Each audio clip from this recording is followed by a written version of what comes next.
नमस्कार दर्शकबिन, सगरमाथा टेलिभिजनको एसटिभी च्याटमा म यहाँहरूलाई हार्दिक स्वागत गर्दछु। जीवराम भण्डारी। आज यहाँहरू सामुन्ने उपस्थित हुनुहुन्छ मदन राई। उहाँ कृषि वैज्ञानिक हुनुहुन्छ। मदन राईको विगत सङ्घर्षपूर्ण छ। 9 वर्षको उमेरसम्म उहाँले पढ्ने अवसर प्राप्त गर्नु भएन। खोटाङ जिल्लामा उहाँ जन्मनुभयो। 9 वर्ष पश्चात पढेर उहाँले नेपालमै आइएससी पास गर्नुभयो। बिएससी भारतबाट र एमएससी बेलायतबाट। लामो उहाँको अनुभवले के देखायो भने नेपाल कृषि प्रधान देश, झन्नै 60 देखि 65% मानिस कृषिमा निर्भर छ भनेर भनिन्छ। तर तिनले 12 महिना काम गर्न पाउने अवसर, त्यस्तो स्थिति नेपालको छैन। कृषि प्रधान देश भनिए पनि हाम्रो परनिर्भरता बढोत्तरीमा छ। वर्तमानलाई हेर्दा मदन राईको के विश्वास छ भने असल शासक, नीति निर्माता र निर्णायक तहमा असल व्यक्तिको पदार्पण अर्थात् चयन भयो भने सम्भव छ नेपालमा रसायन मुक्त कृषिको माध्यमबाटै जल, जमिन, जङ्गल यिनै चिजहरूबाट नेपाल आत्मनिर्भर बन्न सक्छ र हामी सबल र समुन्नत नेपाल निर्माण गर्न सक्छौँ। यस्तो विश्वास मदन राईको छ। 71 वर्षीय मदन राई नेपालको उस समयको 75 जिल्लाको उहाँले भ्रमण गर्नुभएको छ। 71 वर्षको उमेरसम्ममा संसारका 72 देशको उहाँले भ्रमण गर्नुभएको रहेछ। अर्थात् अनुभव प्राप्त स्वदेशको श्री 5 को सरकारको जागिरदेखि राष्ट्रसङ्घको समेत उहाँले सेवा गर्नुभएको छ। अर्थात् समग्रमा एउटा आशलाग्दो र अहिले पनि एउटा विकल्पको खोजीमै उहाँ हुनुहुन्छ। उहाँसँग आज म समग्रमा छोटो रूपमा चाहिँ राजनीतिसँग पनि केन्द्रित रहन्छु, तर समग्रमा उहाँको ज्ञानलाई म आज दर्शक सामुन्ने प्रस्तुत गर्ने प्रयत्न गर्नेछु। सर्वप्रथम म उहाँलाई स्वागत छ। यहाँलाई धेरै धेरै धन्यवाद इब्राहिम भाइ। अब म तपाईसँग आज प्रारम्भ कसरी गरौँ जस्तो लाग्यो भने म एउटा कार्यक्रम प्रस्तुता राजनीतिक मानिसहरूसँग बारम्बार कुरा गर्छु। दर्शक के भन्छन् भने धेरै जसो यो खालि राजनीतिक कुरा मात्रै कति सुन्ने, त्यो मुखको प्याङ प्याङ प्याङ प्याङ। तर हामीलाई त जो सम्भावना छ, हामी त केही चाहन्छौँ। भाषण बढी भयो, नेताका कुरा बढी भयो, राजनीति बढी भयो। अलि वैकल्पिक त्यस्तो उपाय गेस्टहरू पनि ल्याइदिनुहोस् न।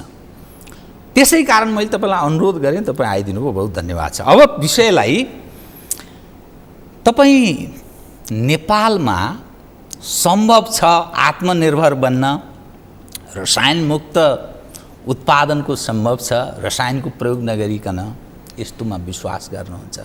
कृषि प्रधान देश, हाम्रो आयात हुन्छ, सारा चिज आयात हुन्छ, जनशक्ति निर्यात हुन्छ। तपाईको अलिकति कुरा सुनौ न, कसरी सम्भव छ, के गर्दा सम्भव छ, हाम्रो परनिर्भरता किन बढोत्तरीमा छ, यहीँबाट सुरु गरेँ। यससँग जोडिएका धेरै विषय छन्, म क्रमशः उठान गर्छु र आज म दर्शकलाई न्याय हुने ढङ्गले विषय उठान गर्छु। कृपया। हजुर, धन्यवाद। पहिला त म सबै दर्शकलाई सम्मान गर्न चाहन्छु, सबै नेपालीहरूलाई। म के भन्छु भने हाम्रो जीवनबाट सुरु गर्छु। जीवन के हो र? एउटा भौतिक वस्तु हो। यो जीवन भनेको हाम्रो शरीर हो, त्यो भौतिक वस्तु हो। मन हो, त्यो तरङ्ग हो। जगतको चाहिँ हामी एउटा अङ्ग मात्रै हो। जगतमा तपाईँको वस्तु अथवा जो तत्त्व र तरङ्ग हुन्छ, त्यसले पञ्चतत्त्व बनाउँछ। पञ्चतत्त्वले पञ्चबिरुवाको उत्पत्ति गर्छ। पञ्चबिरुवाले पञ्चप्राणीको उत्पत्ति गर्छ। हामी पञ्चप्राणी मध्येमा एक प्राणी हो। मान्छे, पशु, पन्छी, किरा, कीटाणु चाहिँ पञ्चप्राणी हो। अब यो पञ्चप्राणीको हामी यो पञ्च अङ्गहरू भएको चाहिँ एउटा प्राणी हो। यो त्यसैको तत्त्व र तरङ्गकै एउटा रूप मात्रै हो के हामी। तत्त्व भौतिक शरीर हो, तरङ्ग मन हो, होइन? यति कुरा। फेरि यो चाहिँ हामी यो जगतको उपज एउटा अङ्ग भएको हुनाले हामीलाई चाहिँ चाहिने कुरा त केही पनि छैन। अहिले जति हामीले यो उपभोग गरेर बाँच्नको लागि, विशेष गरेर सुखको लागि, अलिक कम्फोर्ट भन्छ के, त्यसको लागि सहज जीवनको लागि मान्छेले विभिन्न किसिमको उपभोग्य सामग्री उत्पादन गरे। त्यसमा यही पानीको कुरा लियौँ एउटा। यो पानी त हरेक कुरा तत्त्वहरू जस्तो घाम फ्री छ माथि छ, पानी तल फ्री छ होइन, त्यो चाहिँ अलिकति लिन जानुपर्छ, घामै लिन जानु परेन। अनि आकाशमाथि फ्री छ, धरती तल फ्री छ, हावा बिचमा फ्री छ। तिनको सन्तान वनस्पतिहरू सबै पुरा नेपालको लागि 1 करोड हेक्टरमा पुरै वनस्पति नै वनस्पति छ, संसारमा त कुरै आएन। त्यस कारणले त्यो पनि फ्री छ। अब प्राणीहरू वनस्पतिको सन्तान, मान्छे, पशु पक्षी, किरा कीटाणु यसरी सबै मिलेर बनाएको छ हाम्रो संसार। वास्तवमा हामीलाई कुनै कुरा बनाइराख्नै परेको थिएन, तर मान्छे अलिकति तीक्ष्ण भएको हुनाले उसले यो पाउने जगतमा पाउने भौतिक वस्तुहरूलाई उपयोग अलग ढङ्गले गर्यो। त्यो अलग ढङ्गले जस्तो पानीको बारेमा थाहा पायो, ओहो यो पानीले चाहिँ हाम्रो रगत बन्दो रहेछ, जीवन बन्दो रहेछ, यसले थुप्रै काम गर्दो रहेछ, धुनु ढुवानी गर्नु भनेपछि अनि उसले त्यो पानीको नयाँ ढङ्गले उपयोग गर्नु, त्यसैलाई प्रविधि भन्छ। विज्ञान भनेको यो सबै तत्त्व र तरङ्गको विभिन्न रूपको ज्ञान हो। अब त्यसलाई विभिन्न रूपले प्रयोग गर्नु, पानीलाई प्रयोग गर्ने जुक्ति चाहिने प्रविधि हो। त्यस्तै बिरुवालाई के अरे उपयोग गर्ने जुक्ति चाहिने तपाईँको प्रविधि हो। भात बनाउने धान थियो पहिला त त्यसै कुटुकुटु खान्थ्यो होइन, पकाउँदा पनि पकाउँदैन थियो, यसो छोडाएर एक समय त्यस्तो समय पनि जसरी बाँदरले अथवा पशुहरूले खान्छ त्यस्तै थियो, पकाउनु पर्दैन थियो। तर मान्छेले आफ्नो यो विकास क्रममा अनेक थरीको के अरे उपभोग्य सामान बनाउँदाखेरि अब त्यसमा प्रतिस्पर्धा भयो, कसले कस्तो राम्रो मिठो बनाउँछ भनेर। अब अहिले आएर कुरकुरेसम्म होइन, चाउचाउसम्म त थियो होइन, त्यसपछि इन्स्ट्यान्ट चाउचाउ आयो होइन, तत्काल पकाएर पकाउनु पनि नपर्ने, त्यसपछि कुरकुरेसम्म कहाँबाट आउँदै त्यो भौतिक वस्तुहरू चाहिँ नि अब कहाँको के अरे कसले चाहिँ बढी बनाउने, कसरी उत्पादन गरेर धनी पनि हुने, सुखी पनि हुने अनि नामी पनि हुने, सबै कुराहरू होडबाजी चाहिँ भित्रीबाट बुझ्दाखेरि अज्ञानताको आफ्नो म को हो भनेर नचिन्नु र म के को उप जगतको जीवन र जगतको अज्ञानताको कारणले संसारव्यापी नै भइरहेको हुनाले नेपाल त अहिले सबभन्दा बढी पीडित छ। मैले अब यो बाँच्नको लागि जति पनि तत्त्वहरू चाहिन्छ नि, नेपालमा जति अन्त कहीँ पनि छैन। मानिसलाई बाँच्नको लागि सबभन्दा धेरै चाहिने पानी तत्त्व 70% शरीरमा पानी छ। अनि यो पुरा शरीरको तत्त्वहरू चाहिँ अनि फेरि वनस्पति हो। सास वनस्पति हो, पानी वनस्पति हो, घाँस वनस्पति हो, तपाईँ लगाएको लुगा सबै वनस्पति हो, तपाईँले ओछ्यान जुन प्रयोग गर्नुहुन्छ जम वनस्पति हो, घर जम्मै काठको हुन्छ वनस्पति हो, ओखतीहरू सबै वनस्पति हो। यो त तपाईँको यति धेरै अब महाभारतमा कथा हेर्नुहोस् न, के अरे रामायणको कथामा त के भन्छ के भन्छ त्यो हनुमानले चाहिँ यहाँ सञ्जीवनी बुटी पाउने ठाउँ हो होइन, दाउरा सबै बिरुवाको हुन्छ भनेपछि मान्छेले उपभोग गर्ने 100% कुरा चाहिँ शरीरको जम्मै वनस्पति हो। पानी जहाँ हुन्छ वनस्पति हुन्छ। नेपाल त संसारको पर क्यापिटा प्रति व्यक्ति उपलब्धताको हिसाबले हेर्दाखेरि वनस्पति र पानी त 4 गुणा बढी छ संसारभन्दा। यति धेरै स्रोत साधन भएको हाम्रो देश हामी नेपालीले अब स्रोत साधन हुँदै नभएको खाडी राष्ट्रहरू जहाँ बिरुवा नै छैन त्यस्तो ठाउँमा हामी यहाँ सुनको थालमा जन्मेर उभिएर हुर्केको मान्छे अनि सिल्भरको बटको भएको ठाउँमा गएर हामी भिख मागेर खाने जस्तो भएको छौँ। कुरो त्यहाँनिर नै छ कि के चाहिँ हो हामीलाई बाँच्नलाई चाहिने र धनी हुनलाई चाहिने तत्त्वको पहिचान गर्नै सकेनौँ। पहिचान अथवा त्यो थाहा पाउनै सकेनौँ। थाहा नभएपछि उपयोग गर्ने त जुक्ति निकाल्ने कुरै आएन कि। त्यो कारणले नै अहिले हामी दुःख पाएको हो। त्यसको मूल कुरा बुद्धको देशमा मूलत यसको जिम्मेवार पक्ष 1, नम्बर 2 अब जे भयो बिग्रियो, यस अगाडिको बिग्रियो, अब त्यो सुधार गर्ने बाटाहरू उपायहरू एज एउटा कृषि वैज्ञानिकको नाताले के गरिनुपर्छ भन्ने यहाँलाई लाग्छ? अब यसो छ, मैले भने नि मान्छेको जहाँ पनि भनिरहेको छु, मान्छे यस्तो प्राणी हो उसले एकदमै भुल गरिरहन्छ। एयर इज ह्युमन भनेर अङ्ग्रेजीमा अति पपुलर छ होइन। गल्ती गर्नु मानवको एउटा ठुलो गुण हो, तर त्यसैमा फेरि गल्ती सच्याउने पनि उसको महागुण हो। सच्चाइ पनि रहन्छ र गल्तीलाई माफी दिनु पनि मान्छेको गुण हो। भनेपछि हामीले त गल्ती त गरिरहन्छौँ मानवताको नाताले। अहिले गऱ्यौँ, भयङ्कर गल्ती गरेका छौँ, हामी नै समाप्त हुन लाग्यौँ। अब सच्याउनु पर्छ। सच्याउँदाखेरि हामीले नै हो सच्याउने, जसले गल्ती गरेको छ उसैले सच्याउने हो। जुन समाजमा गल्ती भएको छ त्यो समाजले नै माफी दिँदै फेरि सुधार्दै लानुपर्छ। त्यसको निमित्त त अनन्त उपाय छ। मैले भने नि हामीसँग भएको स्रोत साधन पानी र वनस्पतिलाई उपयोग गर्ने भने मान्छे बाँच्ने त्यसमा हो। संसारभरिको मानिसहरू ल्याएर आकर्षित गरेर हामी धनी हुन सक्छौँ। यही नै हामीले लानु पर्दैन बेच्नु केही पनि, यहीँ आउनुहोस्, हेर्नुहोस्, रमाउनुहोस्, खानुहोस्, किनेर लानुहोस् भनेर चाहिँ गर्न सकिन्छ। तर त्यसको निमित्त प्रणालीको विकास। मैले त्यही भनेर सबै काम छोडेर 25 वर्ष अगाडि म खोटाङ गएको, यहाँ देखेँ। मतलब अब नेपाल बनाउने भनेर फर्केको मान्छे, मलाई विश्वास थियो कि ज्ञान भयो, अब यो रहेछ धनी हुने उपाय, अब यसलाई प्रयोग गरेर चाहिँ नेपाललाई धनी बनाउन सहयोग गर्छु भनेर म नेपाल फर्केँ। संयुक्त राष्ट्रसङ्घको बडो राम्रो जागिर थियो, पेन्सन भइहाल्यो, ठिकै छ, खान पुगिहाल्छ, म ढाक्रे मान्छे भने फर्केपछि अनि कहाँनिर चाहिँ समस्या छ भन्दा दुईवटा ठाउँमा, एउटा राजनीतिक प्रणाली, अर्को शिक्षा। हिजोको राजनीतिक प्रणाली चाहिँ दुई खालको त्यहाँ मान्छेहरू भए, एउटा बसी खाने, एउटा गरी खाने। बसी खाने मालिकहरू भए, राणा परिवार थियो, पछि शाह वंश पनि थपियो, अगाडि शाह वंश थियो, राणा परिवार थपियो। यसरी चाहिँ उनीहरू बसी खाने भए, मोज गरी खाने। उनीहरूको चाहिँ जमिन कब्जा गरेपछि हामीलाई साधारण जनतालाई चाहिँ हली गोठाला, हली भनेको धान उब्जाउने होइन, गोठाला भनेको दुध मासु उब्जाउने। त्यसरी गर्दाखेरि उनीहरूले हामीलाई कजाएर अलि गोठाला बनाएर मोज मस्ती गरेर खाए। लामो समय यसै बित्यो। धेरै समय बितेपछि पछि लोकतन्त्र आयो, प्रजातन्त्र आयो भनौँ न, 7 साल पछि चाहिँ अनि यो हली गोठालाको जम्मै चलन हट्यो। भनेपछि अब के गर्ने भन्दा उपाय के छ भन्दा शिक्षा। शिक्षाको स्कुल कलेज खोलेपछि त्यहाँ के भनियो, मैले तपाईँलाई बारम्बार अरूलाई पनि भनिआउँछु कि अब किन पढ्ने, स्कुल किन जाने भन्दा मै हो। फर्स्ट ब्याच 8 सालमा स्कुल खोलेपछिको पढ्ने उमेरको हामी नै थियौँ, भर्खर जन्मेकाहरू। अनि हामीलाई के भनियो भने पढ्यो भने, स्कुल गएर किताब पढ्यो भने घलो जोत्नु पर्दैन।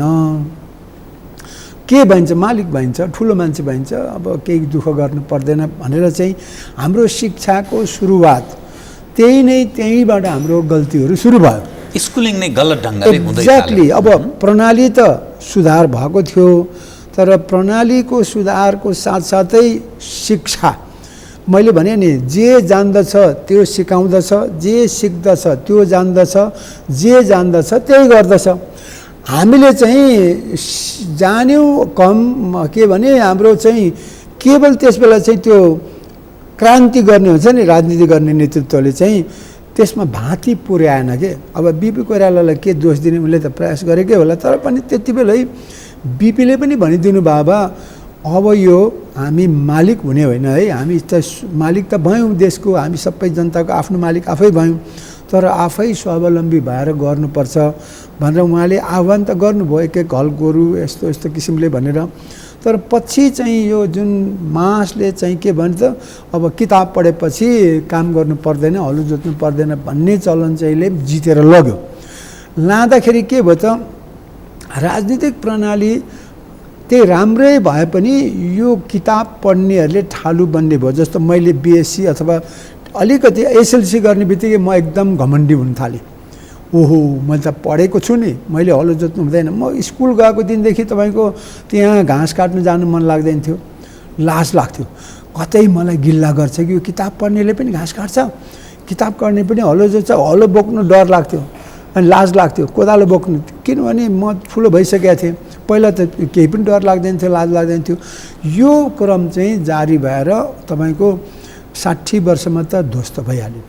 अनि त्यो प्रणाली नै राम्रो भए पनि के भयो त, जम्मै ठालु पल्टने, काम नगरिकन ठुलो हुने, धेरै धनी हुने, अनि त्यसले गर्दाखेरि उत्पादन गर्नेहरू चाहिँ एकदम शून्य हुँदै हुँदै हुँदै हुँदै गयो। तर उपभोग गर्ने चाहिँ उपभोगको संसारभरिको विकास, मैले अघि भने नि वस्तुहरूको यति धेरै नयाँ नयाँ परिकार आयो कि त्यसले फेरि यो विश्वव्यापीकरण भयो प्रविधिले गर्दा।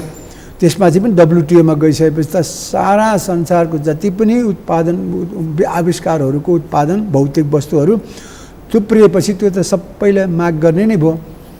अनि आफ्नो उत्पादन र आविष्कार एकदमै कम हुँदै हुँदै हुँदै बाबुबाजेले गरेको जुन निर्वाहमुखी काम पनि कम शून्य हुँदै गयो। अब यतातिर उपभोग गर्ने मानिसहरूको सङ्ख्या दिनदिनै किताब घोकाउनेहरूको सङ्ख्या बढ्दै गएपछि के भयो त असन्तुलन अति धेरै। गरी खाने होइन कि बसी खानेको सङ्ख्या बढ्न थाल्यो। त्यसलाई सुकुल गुन्डा भनौँ न, सुकुल भनेको गुन्द्रीमा बसेर गुन्डागर्दी गर्ने के फुर्तीफार्ती हो, केही पनि त छैन। सुकुल भनेपछि केही नभएको मान्छेले गुन्डागर्दी गर्ने यो किसिमको अवस्था नेपालमा सृजना भयो। केही पनि होइन, मूलत पहिलो चाहिँ शिक्षा हो जुन गलत तरिकाले सुरु भयो। दोस्रो चाहिँ फेरि 46 साल पछिको राजनीति। अब त्यसमा अब पञ्चायतकाल सुरु भयो होइन, अब त्यो 17 साल पछि पञ्चायतकालमा चाहिँ लोकतन्त्र मारियो। महेन्द्रको सबैभन्दा ठुलो भुल नै त्यही थियो। तर महेन्द्रको थिएन, हेर्नु 17 साल त नेपालमा मात्रै लागू भएको होइन नि, 7 साल नेपालमा मात्रै लागू भएको होइन, विश्वव्यापी लोकतन्त्रको अभियान हो, लहर हो। 17 साल पनि विश्वव्यापी एकदलीय शासनको अभियान हो कि यहाँ मात्रै होइन, अफ्रिका एसिया सबै ठाउँमा एक दल हुनुपर्छ, बहुदलले काम गरेन भनेर त्यो संसारभरि व्यापी थियो। तर त्यो नेपालमा गल्ती भयो भन्छु महेन्द्रको। तर महेन्द्रले 10 वर्षको के अरे अवधिमा धेरै धेरै राम्रो कामहरू सुरुवात त गरे। चुनौती थियो 19 सालदेखि 28 सालसम्म, ठिक एकदमै 10 वर्ष जति चाहिँ धेरै धेरै राम्रो कामहरू गर्न खोजेको हो। तर के थियो त, चाकरी प्रणाली थियो। त्यो के भने निरङ्कुश शासन भनेकै चाकरी हो क्या। चाकरी भएपछि तपाईँको योग्य मान्छेले चाकरी गर्दैन, उसलाई त थाहा हुन्छ नि मैले किन चाकरी गर्ने, म त आफ्नो के अरे कर्ममा विश्वास गर्छु। तपाईँको आश मैले किन गर्ने, म त मेरो के भन्छ पाखुरीमा विश्वास गर्छु, मेरो दिमागमा विश्वास गर्छु, मैले किन चाकरी गर्ने भनेपछि त्यो गलत मान्छेहरू चाकरी काम नगर्ने सुकुल गुन्डाहरूले चाहिँ त्यो बिस्तारै घेराबन्दी गरेर पञ्चायतकाल 30 वर्षमा घेराबन्दी गरेर त्यस्तो महान मान्छे के भन्छ वीरेन्द्रलाई असफल बनाइदियो। वीरेन्द्र जस्तो मान्छे असफल हुनु भनेको त दुर्भाग्य हो, जबकि उसको राष्ट्रियता बाहेक र जनताको प्रेम बाहेक केही पनि थिएन। म त 16 वर्ष बसेर पुरै जाँड रक्सी खुवाउँदै मताएरै कुरा बुझ्थेँ कि उनको भित्रै आत्मा रात दिन जनता नेपाल राष्ट्रियताको कुरा हुन्थ्यो, जान्दथे पनि। तर सिस्टम खराब भएकोले चाकरी गर्नेको हेर्थेँ क्या, दृश्य त मेरो आँखाले देखाएको छ, सानै आँखा भए पनि यो भयो। अनि 46 साल आएपछि के भयो त, तपाईँको ठ्याक्कै मान्छेको बानी बेहोरा जो राणा परिवारकै थियो। यसमा पञ्चायत आएपछि फेरि शाहवंशको चाहिँ यो बसी खानेहरू, चाकरी गर्नेहरू, सुकुल गुन्डाहरूकै त्यो अवस्था, त्यो कल्चर थियो नि त। मण्डले कुण्डले भनेर चाहिँ चाकरी बाँच के अरे के भन्छ राजा, राज परिवार, नातेदार, भाइ भारदार, चाकरीदार, जम्मै लेयर्सहरू थियो। ठ्याक्कै 46 साल आएपछि दलहरूले, काङ्ग्रेसले विशेष गरेर भयङ्कर ठुलो गल्ती गर्यो। के भने उसले मास बेस पार्टीलाई नछोड्नु पर्ने, तलैबाट नेतृत्वहरू छानेर के अरे पूर्ण लोकतन्त्रको अभ्यास गर्नुपर्नेमा गिरिजाबाबु र किसनजीहरूले के गरे, होइन फेरि बिग्रिन्छ, यो कम्युनिस्ट छ, यिनीहरूले चाहिँ अगाडि लान्छ भनेर काङ्ग्रेसले पनि के गर्यो त, सदस्यहरू दुई पक्ष गरे। एउटा साधारण, एउटा चाहिँ क्रियाशील गराए। अनि त्यसपछि मनोनित गर्ने भने अध्यक्षलाई शक्तिशाली बनाएपछि त ठ्याक्कै राजै भइगयो। उही चाकरी प्रथा, उही परम्परा। एक्ज्याक्टली, किनभने जब अध्यक्षलाई शक्तिशाली मनोनयन गर्ने अधिकार दिएपछि राजै जस्तो भयो। अनि चाकरी सुरु भएपछि त्यही दिनदेखि 46 सालमा जब काङ्ग्रेस पार्टीले क्रियाशील सदस्यता र साधारण सदस्यताको त्यो माहौल सुरु गरेपछि त्यो सकिएको त्यो टिके तन्त्र भयो, लोकतन्त्र हुँदै होइन नि। कम्युनिस्ट त कम्युनिस्टै थियो, किनभने ऊ त एकदम केन्द्रीयताको अधिनायकत्व अनि गर्नुपर्छ, अध्यक्षलाई सबै अधिकार दिनुपर्छ भनेपछि उसले त गर्ने नै भयो, गर्नु दिनुपर्ने थियो कि। काङ्ग्रेस डराएर उसँग लड्नुको निमित्त पुरा डेमोक्रेसी लोकतन्त्रै समाप्त गरिदियो। त्यस कारणले यो उतार चढाव आएको हो। सिम्पली कुरा के छ भने डाइरेक्ट डेमोक्रेसी जुन जनताबाटै निर्वाचित भएर आउने प्रणाली, लोकतन्त्रको विकल्प त लोकतन्त्र मात्रै हो नि। तपाईँको गल्ती हुन्छ, तर निरङ्कुश तन्त्रमा गल्ती सुधार्नलाई रगत बगाउनुपर्छ।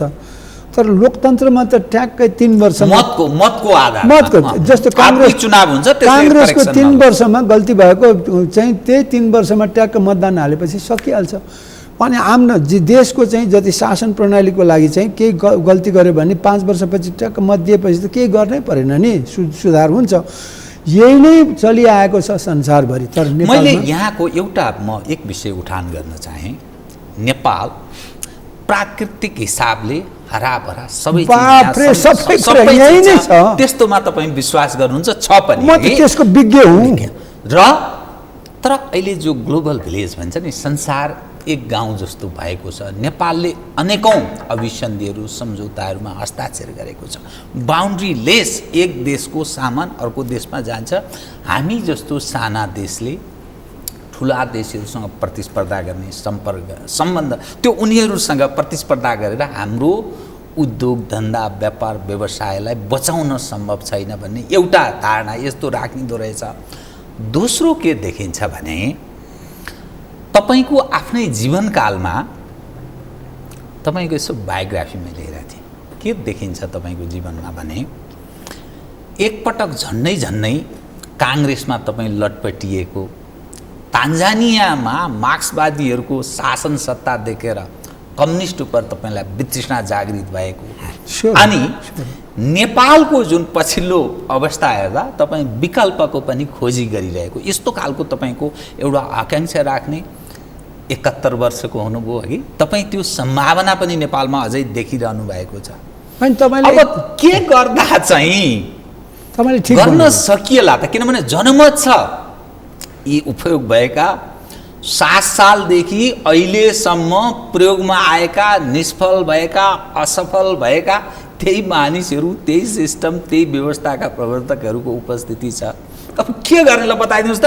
अलिकति राजनीति, ग्लोबल सिचुएसन, नेपालको प्रकृतिले दिएको यो विविध सम्पत्तिको मैले कुरा गरेँ। मेरो हकमा असाध्यै राम्रो प्रश्न सोध्नुभयो। मलाई जीवनमा सायद यो पहिलो प्रश्न होला तपाईँले सोध्नुभयो। त्यही नै कुरो यथार्थ हो कि अब म अलिकति मान्छेले हतपत्त बुझ्नु सक्दैन म को हो भनेर। म चाहिँ वास्तवमा कस्तो काकतालीले जन्मेको मान्छे, मलाई दुःखको पराकाष्ठ दियो मेरै जीवनकालमा। केही समय भनौँ न, अब 30 वर्षको उमेरसम्म म दुःखको पराकाष्ठ सहेँ होला। त्यसपछि त म अहिले फेरि सुखको पराकाष्ठमा छु। मलाई तपाईँको प्राप्त हुने एउटा जगतबाट प्राप्त हुने मलाई के थियो? शिक्षा थियो। म भन्दा बढी शिक्षा प्राप्त गर्ने सायद सर्टिफिकेट हुने मान्छे कोही पनि छैन होला। अर्को थियो धन हो। धन सायद मैले अब यहाँभन्दा कति कमाउनु, सामान्य जनभन्दा म सबभन्दा धनी त छैन, तर म निकै धनी छु होइन। त्यसपछि मलाई प्राप्त हुने भनेको स्वास्थ्य हो। म 100 वर्ष त्यसै बाँच्छु जस्तो लाग्छ। अलिकति अगाडि 20 वर्ष अगाडि मात्रै मलाई यो स्वास्थ्य ज्ञान भइदियो भए म 200 वर्ष बाँच्थेँ। यो त भाँडो त हो, सम्भव छ कि 200 वर्ष बाँच्न सम्भव? भाँडो त हो नि, जतन गर्ने हो के। धेरै त हुँदैन, रूपान्तरण त हुनुपर्छ, तर 200 वर्ष बाँच्छन् मान्छे भन्छु। 20 वर्षबाट अहिले 100 वर्ष त सामान्य गइसक्यौँ हामी नै होइन। त्यस कारणले गर्दाखेरि यो कुराहरूको ज्ञानको हिसाबले मलाई चाहिँ के लाग्छ भने नेपालको हकमा म 72 देश त पछि पनि घुमेको, तर 40-50 वटा देश घुमिसकेर 75 जिल्ला 41 सालमै पैदल हिँडिसकेपछि र मैले कुन शासन बिहोरिनाले हेर्नुहोस्, राणा कालमा जन्मेको मान्छे, अलिअलि त्यहाँ त्यो गोली चल्दाखेरि आह्वान हुन्छ, त्यस बेला लडाइँ हुँदाखेरिको होइन। मेरो बाउ त फेरि राणासँग लडेको मान्छे। अनि पछि आएर त्यो बिचको लोकतन्त्रको चाहिँ अभ्यासहरू पनि देखेको। अनि पञ्चायत कालमा त म शासनै गरेँ नि, राजासँग 16 वर्ष वीरेन्द्रसँग बसेर उनलाई सघाएको, केही हुन्छ कि राम्रो भनेर। म त विशेषज्ञ हो त्यस बेलाको। फेरि त्यो कृषिमा त निकै प्रख्यात, मुस्ताङमा मैले त नमुना विकास गरेको, पञ्चायतकालको निमित्त भनौँ अब नेपालको निमित्त नमुना विकास गरेको, थुप्रै अवसरहरू सृजना गरेको होइन। त्यसपछि म त्यही कामले होला संयुक्त राष्ट्रमा गएपछि म सबै शासन व्यवस्था बिहोरेँ। मार्कोसको शासन व्यवस्था, सद्दाम हुसैनको शासन व्यवस्था। सद्दाम हुसैनको म त 5 वर्ष त्यहाँ रुल नै के अरे युएनको म चाहिँ त्यहाँको एडमिनिस्ट्रेटर नै थिएँ नि होइन, प्रशासक भनेपछि। अर्को जुलियस नेरेरेको देशमा 6 वर्ष सल्लाहकार भएर बसेँ संयुक्त राष्ट्रसङ्घको भने। युरोप अमेरिका पनि बस्यो, सम्पूर्ण सबै भारतमा बसेर 6-7 वर्ष पढ्यो। यो सबै कुरा हेर्दाखेरि मैले चाहिँ शासन प्रणालीको सबैको अध्ययन गरेँ कि। स्विजरल्यान्डमा, फ्रान्समा, अमेरिकामा, बेलायत, अब मैले भने पहिलो डिग्री मेरो त्यहीँ हो, भारतमा, यो रसिया र चाइनामा सबै देशहरू घुमिसकेपछि मलाई के लाग्यो भने सबैमा काम गरिसकेपछि लोकतन्त्रको विकल्प लोकतन्त्र मात्रै रहेछ। निरङ्कुश तन्त्र, मैले अहिले पनि भन्दैछु, मलाई राजा बनाइदियो भने मलाई त चाहिँदैन राजा। म राजनीति गर्नु मन लाग्यो भने दल खोल्छु अनि म सबैसँग भोट माग्छु। मलाई दिए भने ठिकै छ, दिएनन् भने मलाई चाहिँ जन्मदै ठुलो मान्छे हुने, यो बुद्धको देश हो। बुद्धले भन्थ्यो जन्मले होइन कर्मले ठुलो हुनुपर्छ, ठुलो काम गर्ने हुनुपर्छ भन्ने हो। अब यो चाहिँ प्रणाली फेरि अहिले पनि गनगन कता कता सुनिन्छ, त्यो गलत हुन्छ कि सच्याउनै गाह्रो। प्रजातन्त्रको विकल्प छैन, छँदै छैन। प्रजातन्त्रको विकल्प प्रजातन्त्र नै हो, त्यसलाई सच्याउनु सहिलो हुन्छ। गल्ती मैले भने नि, मान्छे त राजाले गल्ती कम गरेछ त, त्यो बिचरा उसको गल्ती गर्दिनँ भन्दा पनि मैले फेरि जन्मैले तपाईँलाई अर्को पनि भनौँ, मान्छेको गुण, कुनै पनि मान्छेले नराम्रो गरौँ भन्ने चाहँदैन, तर उसको त्यो उसमा त्यो सम्मिश्रण हुन्छ कि अज्ञानता, लोभ, पूर्ण हुँदैन मानव, त्यही मोह र ईर्ष्याले गर्दाखेरि उसले गल्ती गरिरहन्छ। तर त्यसलाई सच्याउने पनि उसले फेरि प्रयास गरिरहन्छ भनेर नै हामीले चाहिँ त्यो गल्तीलाई अम्ल्याएर सच्याउने सबैभन्दा सजिलो, छिट्टो र व्यापक रूपमा प्रभाव पर्ने लोकतन्त्र हो। राजनीति नै हो आधुनिक जीवनको सबैभन्दा। मैले राजनीतिमा किन लागेँ, काङ्ग्रेसमा किन लागेँ भन्दा म 19 सालको माओवादी हो। माओको त्यो के अरे त्यो रातो किताब बोकेर गोजीमा हेरेर रगतले लेखेर माओ जिन्दाबाद होइन।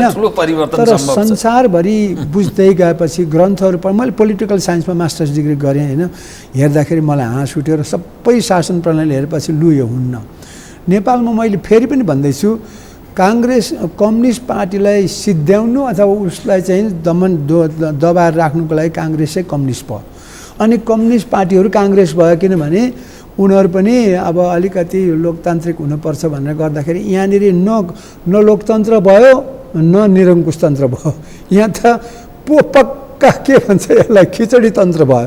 अहिले लोकतन्त्र छैन नेपालमा, टिके तन्त्र छ, अर्थलोकतन्त्र छ, त्यो त भयङ्कर ठुलो भिरको चिन्डो जस्तो छ।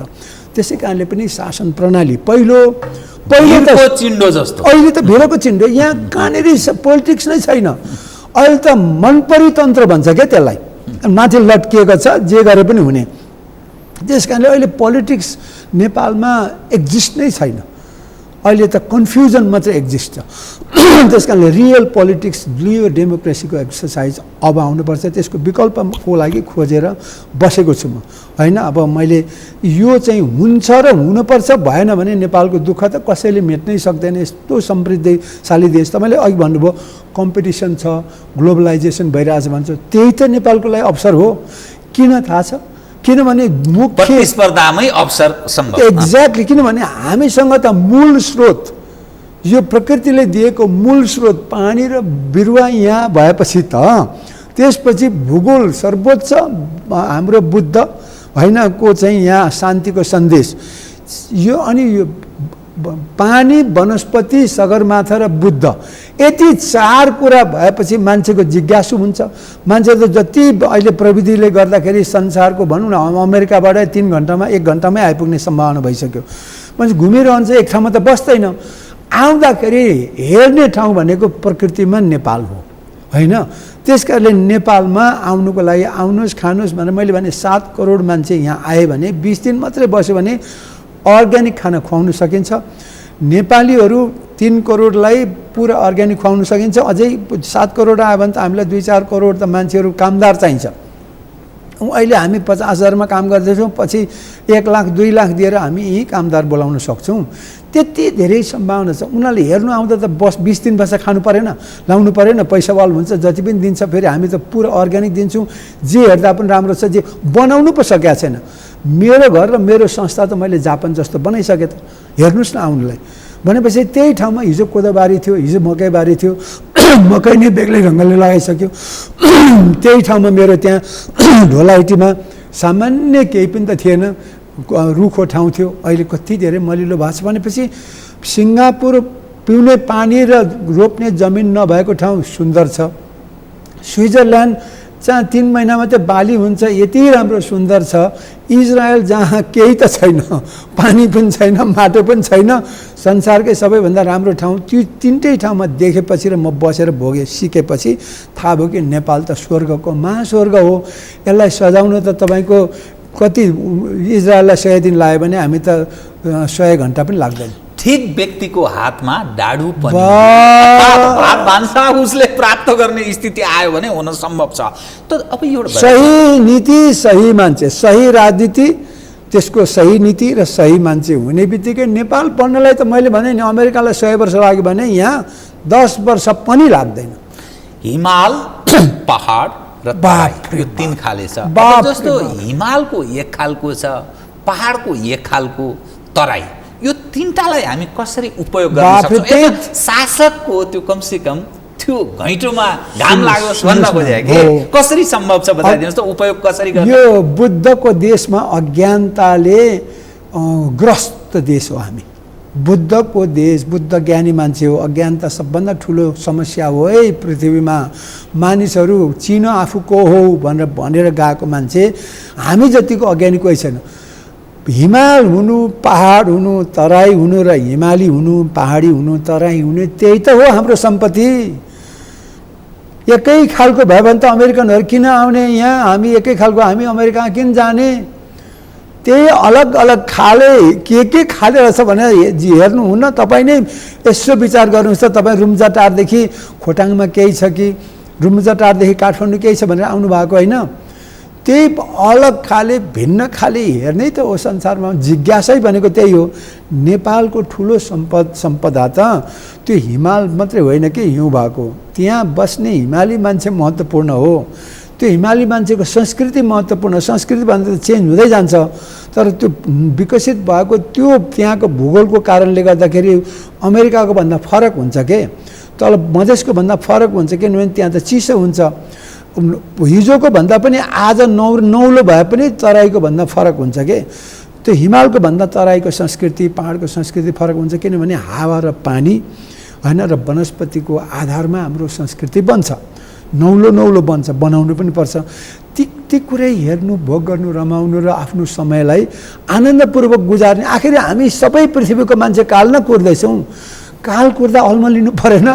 अल्मलिँदाखेरि रमाउनु परेन? यति ज्ञान भइदिएको भएर हुने भए त नेपाल त मैले भनिहालेँ नि, कसैको बाउले रोक्नै सक्दैन। अहिले त फेरि के पर्छ, हवाईजहाजमा एफोर्डेबल छ, राम्रो ट्रान्सपोर्टेसन गरिदिएर हवाईजहाजहरू मात्रै सरर बनाइदिएर नेपालभित्र चाहिँ बाटो सबै ठाउँमा पुर्याइदियो भने पैसै चाहिँदैन, पैसै धेरै चाहिँदैन, जनताले कमाउँछन्।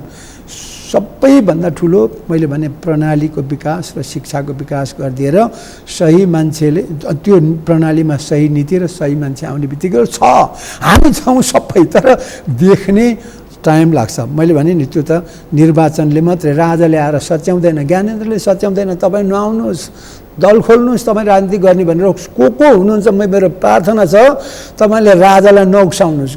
ज्ञानेन्द्रले कोसिस गर्नुभएकै हो, दाजुले कोसिस गर्नुभयो, मै थिएँ त्यसमा। चल्दैन के, सुधार हुनु गाह्रो छ। चाकडीले खत्तम बनाउँछ, 8 घन्टा जम्मै समय छ, के मात्रै गर्ने, वरपर यसो घुम्दैखेरि जान्छ। 3 करोड मान्छेको फेरि यो संसारभरिको यति धेरै जटिल समस्याहरू त सक्दैन त्यसरी। राजाले सधैँ बसेर हुँदैन। एकदमै निर्वाचनबाटै असलभन्दा असल मान्छेहरू चाहिँ खोजेर ल्याउनुपर्छ। टिका लाउने प्रथा बन्द गर्नुपर्छ, मतबाट आउनुपर्छ, तलबाट खोजेर निकाल्नुपर्छ। त्यस कारणले मैले देखेको ठिक प्रत्यक्ष निर्वाचित शासन प्रणाली हुनु पर्यो हाम्रो चाहिँ। के भन्छ, यो चाहिँ राजनीतिक विषय हो होइन? यहाँले त्यो रसायन मुक्त विषादीको प्रयोगविहीन एउटा यस्तो हामी उत्पादन गर्न सक्छौँ जसले अर्ग्यानिक भन्छ नि, अहिले सबैको मानिसको त्यो मुखमा अर्ग्यानिक खाने हो हामी भनेर त्यस्तातर्फ आकर्षित भइरहेका छन्। यो कसरी सम्भव छ बताइदिनु। राम्रो प्रश्न गर्नुभयो, स्याबास। यो अर्ग्यानिक भनेको के हो? मान्छेले हाम्रै विज्ञहरू, मेरै साथीहरू हुनुहुन्छ जसले पिएचडी गर्नुभएको छ होइन, है कहाँ हुन्छ युरिया नहालिकन हुन्छ, डिएपी नहालिकन हुन्छ, कहीँ बेकारमा अर्ग्यानिक सम्भवै छैन, सब्जीमा होला अलिअलि होला भन्छ। मैले भन्छ अर्ग्यानिकको अर्थै थाहा छैन। अर्ग्यान टु अर्ग्यान, अर्ग्यानिक भनेको अर्ग्यान टु अर्ग्यान। मैले सधैँ उदाहरण दिन्छु, एउटा म सानो, यो संसार तत्त्वले बनेछ, म भौतिक तत्त्व हो कि, तत्त्वले बनेको शरीर। मसँग 27वटा अहिलेसम्म तत्त्वहरू, कार्बन, हाइड्रोजन, अक्सिजनदेखि लिएर सबै हिसाबले सोडियमसम्मको हिसाब गर्दाखेरि 27वटा तत्त्वले बनेको रहेछु 118 मध्येमा। जीवन त्यस्तो छ। ठ्याक्कै बिरुवा पनि त्यतिले बनेको छ। बिरुवाको अर्को रूप हौँ हामी, होइन? बिरुवा अर्ग्यान चाहिँ हाम्रो आमाको अर्ग्यान हो। त्यो अर्ग्यानबाट निस्केको हामी छोराछोरी अर्ग्यान भनेको मान्छे, पशु, पन्छी, किरा, कीटाणु। कुरो बुझ्नुभयो कि? प्राण भएका यही दुईटा भाँडो बीचको तत्त्वहरूको चाहिँ आदान प्रदानलाई अर्ग्यान के भन्छ, यो हाम्रो चाहिँ जीवनशैली यसरी बनाएको छ कि। त्यस कारणले यो तत्त्वहरूको एक्सचेन्ज बिट्विन दुईटा बिरुवाबाट हामी प्राणीहरूको भाँडोमा, प्राणीहरूको भाँडोबाट बिरुवाको भाँडोमा यो चाहिँ के भन्छ, आदान प्रदान नै यो अर्ग्यानिक भनेकै त्यही हो। अब तपाईँलाई नेपालमा कसरी भन्छु भने, नेपालमा 61 लाख हेक्टर त जङ्गल मात्रै छ। 58 थियो, अहिले त्यो खेती घटेर के अरे फेरि वन बढेर चाहिँ करिब 2-3 लाख हेक्टर थपिएछ। 60 लाख नै भनौँ, 30 लाख हेक्टर जति त खेतीयोग्य जमिन छ, 90 लाख भयो, उर्वर रहेछ। अनि होइन 10 लाख चाहिँ चरण भूमिहरू गर्दाखेरि वनस्पति उत्पत्ति हुने मात्रै 1 करोड हेक्टर चाहिँ जग्गा छ, जहाँबाट सरदर त्यो वनस्पति त तपाईँको सधैँभरि त अजम्बरी हुँदैन। ऊ पनि पुरानो पात झर्दै जान्छ, नयाँ पात पलाउँदै जान्छ, होइन? घाँस उम्रिन्छ, मर्छ, त्यो त के अरे मौसमी हुन्छ नि त। 1 हेक्टर जमिनमा करिब 2 देखि 3 चाहिँ टन बायोमास भन्छ कि, खानेकुरा, त्यो सोतर, पत्कर, होइन? अनि त्यो खाएर फेरि त्यो वनस्पति खाएर त्यहाँ हुर्किने प्राणीहरू, त्यो जङ्गलभित्र हेर्नुहोस् त, मान्छे बाहेक पशु, पन्छी, किरा, कीटाणुले कति खान्छन्, तिनीहरूले हग्छन्। किनभने तत्त्व नाश हुँदैन। यो संसार तत्त्वले बनेको छ। तत्त्व नाश गर्नु सक्नुहुन्न, तत्त्व बनाउनु पनि सकिँदैन। नयाँ तत्त्वको रूप मात्रै बदलिन्छ। मैले उदाहरण जहिले पनि दिन्छु, धान तत्त्व, होइन? धानको बोट धान हुन्छ, धान चामल हुन्छ, चामल भात हुन्छ, भात हाम्रो गु हुन्छ, गु फेरि मल हुन्छ, मल फेरि धान भएर यसरी हाम्रो के भन्छ, धानको अर्ग्यानबाट मान्छेको अर्ग्यानमा गयो, गाईको अर्ग्यानमा, सुँगुरको अर्ग्यानमा, कुखुराको अर्ग्यानमा गयो, अनि फेरि मान्छे, गाई, सुँगुरको अर्ग्यानबाट फेरि मल भएर धानको अर्ग्यानमा गएर एउटा त्यो कार्बन, हाइड्रोजन, त्यो मात्रै हो। फेरि हेर्नुहोस्, हावाबाट अर्को कार्बन डाइअक्साइड अर्ग्यान अर्को आइरहेको छ, हावाको अर्ग्यानबाट फेरि बिरुवाको अर्ग्यानमा जान्छ। कार्बन डाइअक्साइड त सबभन्दा ठुलो, कहाँ पुग्छ र भन्छ कि मान्छे त्यतिले। पानीबाट त्यसपछि हाइड्रोजन र अक्सिजन आइरहेको हुन्छ। त्यो सबभन्दा कार्बोहाइड्रेट भन्ने CH हो, कार्बन, हाइड्रोजन र अक्सिजन भनेको सबभन्दा धेरै चाहिने हो कि कार्बोहाइड्रेट भन्छ। प्रोटिन भनेको नाइट्रोजन हो। त्यो सबै चाहिँ तपाईँको पानीबाट, तल माटोबाट पनि आउँछ, पानीबाट पनि आउँछ, अनि हावाबाट पनि आउँछ, होइन? त्यो विशेष गरेर हावाबाट चाहिँ कार्बन, हाइड्रोजन र अक्सिजन आउँछ, सबभन्दा धेरै बिरुवालाई चाहिने। त्यस कारणले 1 हेक्टरमा अहिले संसारमा धान उत्पादन 8-10 टन, 18 टनसम्म पुर्याउनु लागेको छ। हाम्रोमा 3 टन बल्ल। मकै उत्पादन तपाईँको 8-10 टन पुर्याइसकेको छ, हाम्रोमा 2.5 टन, 2.5-3 टन पनि पुगेको छैन। त्यही अर्ग्यानिक लगाएर राम्रोसँग गऱ्यो भने 5 टन पुर्यायो भने, अथवा 10 टनसम्म आउन छ भने 6 टन त कसै गरी हुन्छ अर्ग्यानिकबाटै। तर म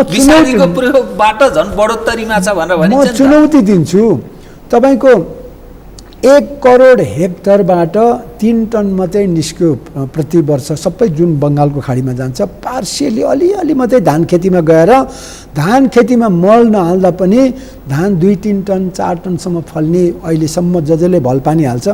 त्यस कारणले मैले भन्नु खोजेको चाहिँ यहाँ नेपालकै परिप्रेक्ष्यमा भन्नुपर्ने, हेर्नुहोस् है, 5वटा कुराले अर्ग्यानिक खेती गर्न सकिन्छ, अहिले हुन्थ्यो, तर हामीले गरिरहेको छैनौँ।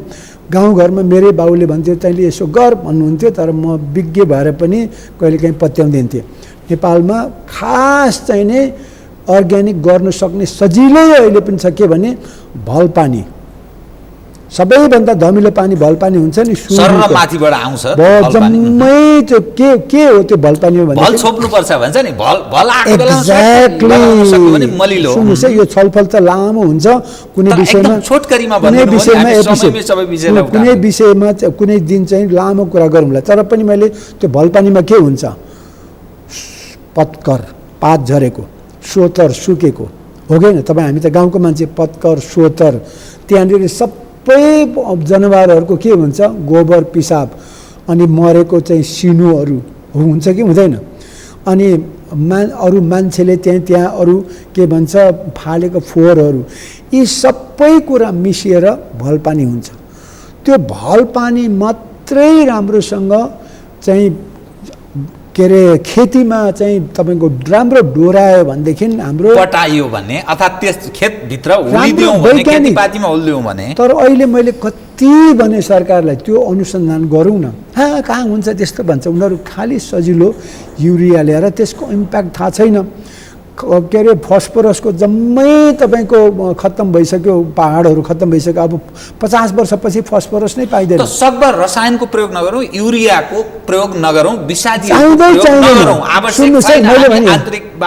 मैले भने नि अर्ग्यानबाट निस्किने सकभर होइन सकभर नै पर्छ कम्पलसरी कहाँको सकभर मैले भने अर्ग्यानबाट निस्किने भनेको के हुन्छ भने पूर्ण खाना हो दूध सम्पूर्ण खाना हो नि अलग अलग खानुपर्छ दूध खायो भनेदेखि पूर्ण खानाहरूको रूपमा कम्प्लिट फुड भन्छ के त्यसकै अर्ग्यानबाट निस्किने भलपाडीबाट निस्किने कुरा चाहिँ सबै त्यसमा कार्बन हाइड्रोजन अक्सिजन नाइट्रोजन 27 तत्त्व जम्मै त्यो बिरुवा र प्राणीको त हो नि अङ्गबाट निस्केको अङ्गमा पुर्याइदिएपछि अलग अलग्गै युरिया हाल्नु अलग्गै पोटास हाल्नु अलग्गै फस्फोरस हाल्नु पर्दैन के सबभन्दा महत्त्वपूर्ण बिग्रेको अब फस्फोरसको जम्मै सबै चाहिँ हामीले बगाएर उहाँ हिन्द महासागरमा पुर्याइसक्यौँ नाइट्रोजन 1 किलो निकाल्नलाई 20 किलो कार्बन डाइअक्साइड निकाल्नुपर्छ त्यो कोइला बाल्दाखेरि यो सबै अपराधी काम त बन्द गर्नु पर्यो नि जबकि अनि हाम्रो आफूले निकालेको तत्त्व नाश हुँदैन भने मेरो शरीरबाट निस्केको पसिना हावा के अरे सास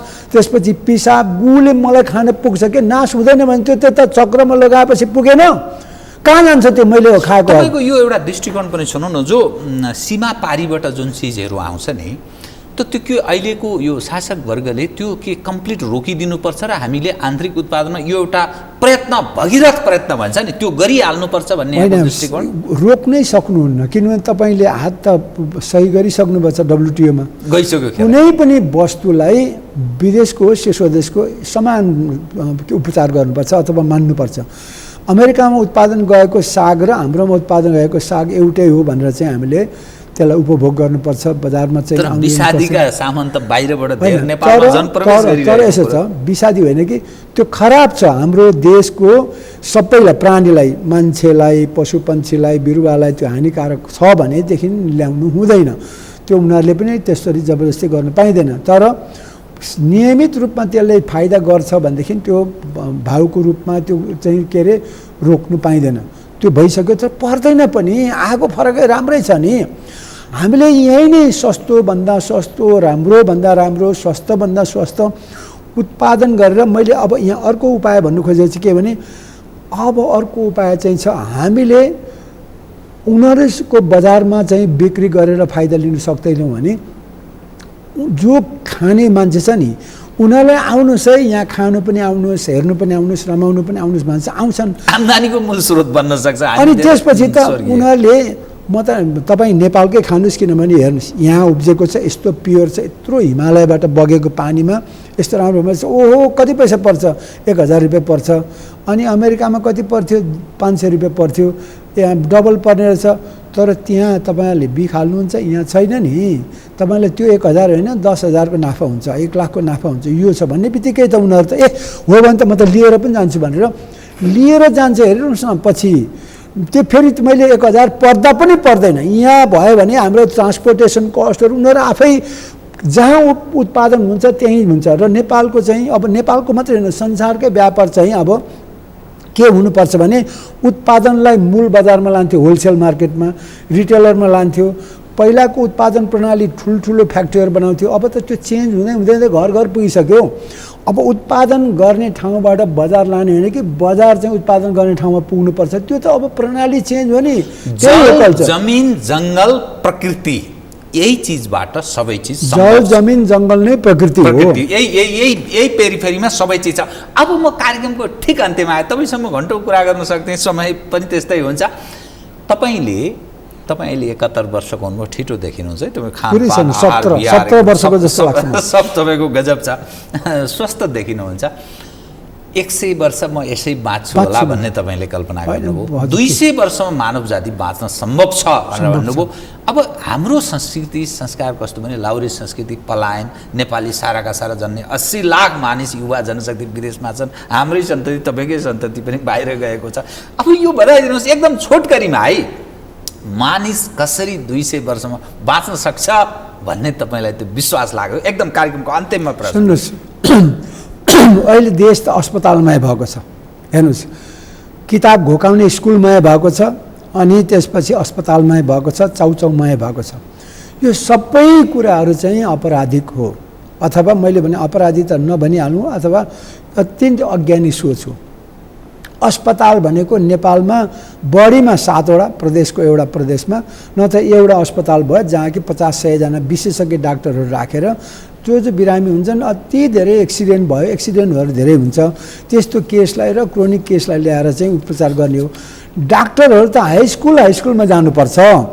बिरामी भनेको हावा पानीबाट हुन्छ, खानपिन रहन सहनबाट हुन्छ है, आहार विहारबाट हुन्छ। त्यसमा जोगिनु है। चिसोले दुःख दिन्छ, तातोले दुःख दिन्छ होइन, खानामा कीटाणुहरू फोहोरले दुःख दिन्छ, अलिकति बासीले, यसरी भनेर तपाईँको सानैदेखि यो जोगिनु भनेर गऱ्यो भने त बिरामी नै हुँदैन। 99% बिरामी नै हुँदैन होइन। तर अहिले त त्यो पटक्कै छैन, किताबमा छ, त्यो घोक छ मात्रै, त्यो प्रयास अभ्यास गर्दैनन्। मैले देखेको त म त अहिले प्र्याक्टिकल गर्दैछु नि त स्कुलमा, त्यो एउटा भयो होइन। अर्को चाहिँ विदेश पलायन किन हुन्छ भन्दाखेरि लाउरे संस्कृति हाम्रो जुन कुरा छ, किताब घोकेको छ अनि यहाँ हलो जोत्नु हुँदैन भनेको छ। यहाँ हलो जोत्यो भने लाज लाग्छ, भारी बोक्नु हुँदैन भने, किनभने यहाँ भारी बोक्ने चिज त छैन। त्यस कारणले के भयो त त्यो एउटा। अर्को चाहिँ यहाँ यति धेरै विलासी चिजहरू भित्र आएको छ, देख्दाखेरि रमाइलो लाग्छ। कहाँ भनेको विदेशमा। अनि अर्को कुरा, यहाँको आम्दानी कति छ, तलब कति छ, 10,000 8,000 मुस्किलले, विदेशमा कति छ, 50,000 40,000 भनेपछि त्यो सोचेर बुझेर कोही त अब लाउरेले त 2 लाखसम्म पाउँछ, त्यो मरिहत्ते गरेर यो चिजहरू फ्यान्सी चिज, लुगा राम्रो लाउने, मिठो खाने, त्यो आशमा जान्छन्। अनि आजै मात्रै मैले गर्न लागेको थिएँ, कर प्रणाली यति धेरै खराब बनाइदियो, प्रत्येक दिन जटिल हुँदैछ कि अब जीवन काठमाडौँमा बाँच्नुको निमित्त तपाईँको एकजनालाई परिवारलाई बाँच्नुलाई प्रत्येक दिन महँगो हुँदैछ। किन महँगो हुँदैछ भनेपछि खर्च बढ्दैछ, आम्दानी घट्दैछ। अनि आम्दानी कहाँबाट ल्याउने? नेपालमा त हुन्न रहेछ भनेर अनि विदेशमा प्रोत्साहन गर्दैछ। जस्तो कर, गाडीको कर 300% छ होइन। अनि सबैलाई गाडी चढ्नु त मन लाग्छ, के गर्छ त गाडी चढ्नुको निमित्त पनि विदेश जान्छ। यहाँ त त्यो प्रत्यक्ष करले नै करको कारणले जिन्दगीको के भन्छ के अरे बाँच्ने खर्च बढ्दैछ परिवारलाई, आफूलाई होइन। आफूलाई चाहिँ राम्रोसँग बाँच्नु त मन लाग्छ, त्यसले गर्दाखेरि अब कर लाउँदाखेरि त तिर्नु पर्यो, सबै कुरा महँगिन्छ नि त। त्यो कारणले गर्दाखेरि हेर्नुहोस् है, करको चाहिँ बारेमा बहस गर्नु होला कुनै कर मान्छेलाई ल्याएर। मेरो देखाइमा चाहिँ हाम्रो जीवनशैली र अर्को सरकारले तपाईँको 16 खरब खर्च गर्दा अथवा 15 खरब खर्च गर्दाखेरि 15 लाख पनि उत्पादन गर्दैन। अहिले चाहिँ सबैको कन्फ्युजन के छ भने सरकारको खर्च 1000, आम्दानी 100 रुपियाँ मात्रै पनि मुस्किल छ। कर उठाउँछ 300%, सेवा दिन्छ 3%। अर्थात् म यसरी बिट मारिदिउँ, यहाँ बडा महत्त्वपूर्ण बाणी यहाँका मैले सुने कि हाम्रो दर्शकलाई पनि सायद असाध्यै खुसी लाग्यो होला। यत्र तत्र सर्वत्र सुधार जरुरी छ, जरुरी छ। सबल राजनीतिक नेतृत्व अर्थात् नेपाली आकांक्षा, नेपाली भावना र आवश्यकतालाई सम्बोधन गर्ने त्यस्तो खालको नायकको अर्थात् त्यस्तो खालको एउटा सिस्टम हामीले स्थापित गर्न सक्यौँ भने अनि सम्भव छ। तर यथास्थितिमा चाहिँ सम्भव छैन, सुधार निरन्तर जरुरी छ। तपाईँसँग म अरू विषय नि राजनीति विषयमा पनि कुरा गर्छु, तर अर्को पटक म फेरि यहाँलाई अनुरोध गर्नेछु, राजनीति अनि हाम्रो जीवन जगतका बारेमा पनि धेरै विषयमा कुरा गरौँला। आज मैले यहाँसँग यतिमै भेट मार्ने अनुमति मागेँ। खुसी लाग्यो, आइदिनुभयो, बहुत धन्यवाद छ। धेरै धेरै धन्यवाद सबै नेपाली जनतालाई पनि। अब समय आएको छ, परिवर्तन सोच्ने अवसर प्रशस्त छ, सम्भावना छ, गर्नुपर्छ। तर हामीले अब एकपटक पुनः आउने मतदानमा चाहिँ सिरियसली सोचेर व्यवस्था परिवर्तन, विशेष गरेर प्रत्यक्ष लोकतन्त्रको अभ्यास गर्नुपर्छ, सही मान्छे चुन्नुपर्छ, सचेत हुने कुरा गर्नु है। हस्, कार्यक्रममा आइदिनु, धन्यवाद छ। आदरणीय दर्शकवृन्द, उहाँ हुनुहुन्थ्यो मदन राई, कृषि वैज्ञानिक।